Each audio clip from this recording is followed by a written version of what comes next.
So I just thought I would do sort of a little Q&A talking about the procedure at the end of this video, just to make it all one about everything.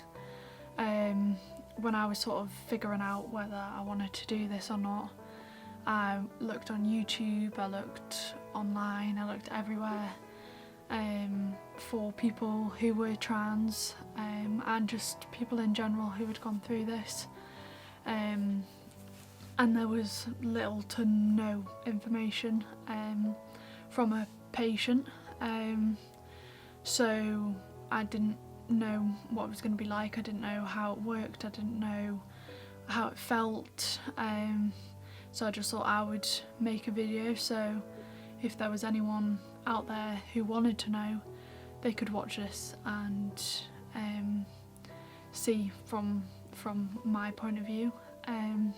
So I asked people for some questions about it, so I'm just going to answer them. So the first question is, what was the worst part of the actual procedure day? For me, even though it was sort of because of COVID, I wasn't allowed anyone with me for the procedure and after it. I was alone for about 2 hours after. Again, I know this was because of COVID restrictions, so if you end up having this procedure after, that won't be the case. But for me, that was difficult because of my situation. It was, and anyone really, it's an emotional procedure to go through.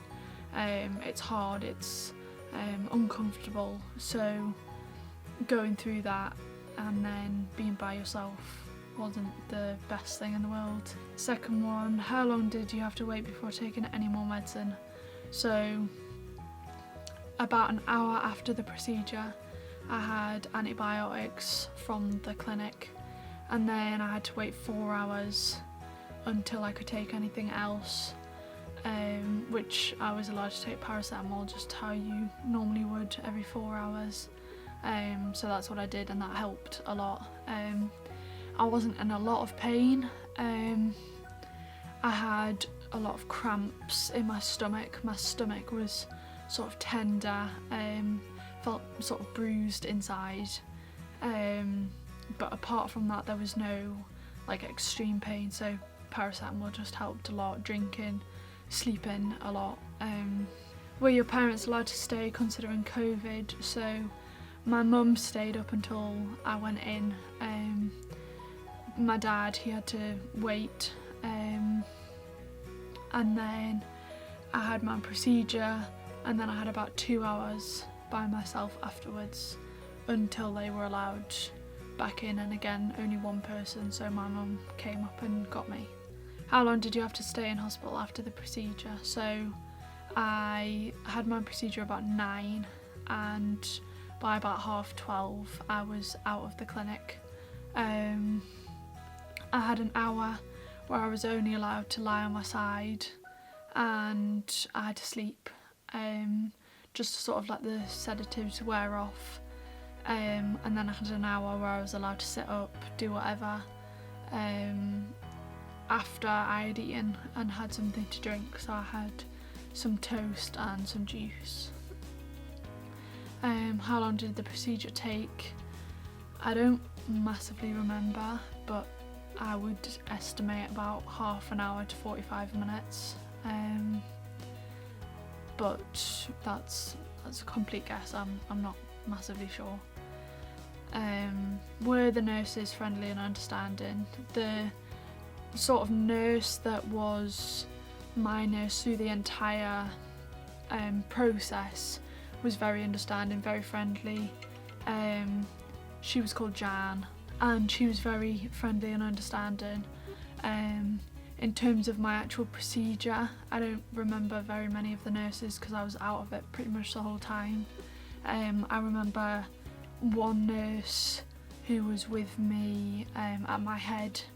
I imagine she was like the anaesthesiologist. She was very nice, she was reassuring me the whole time, just letting me know everything was going fine, stuff like that. Did it hurt?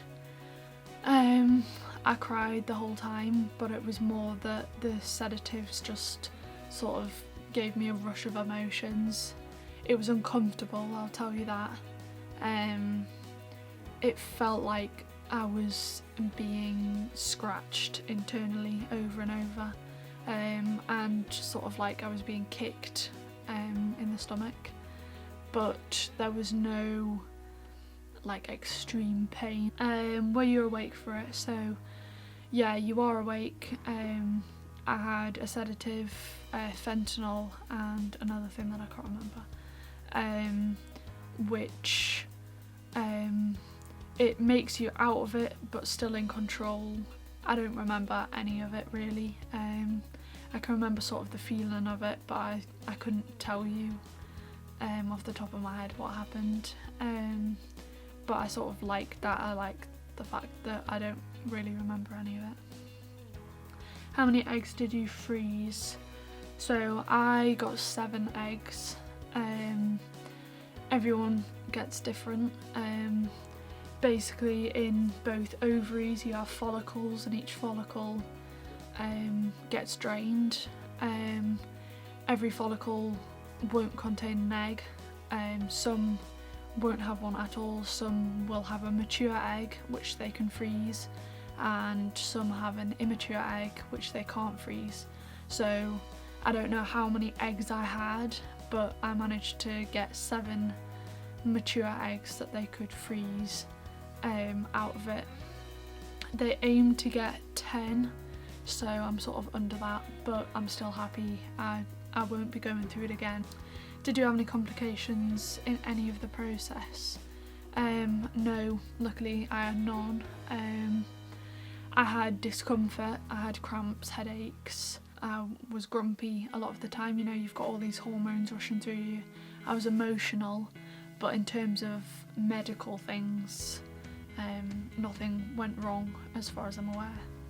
How long did the process take from start to finish? So I had my first appointment in December time, I think, and then I started the hormones on the 31st of January.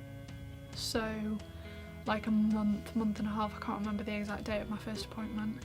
And then my procedure was 2 days ago on the 9th of March.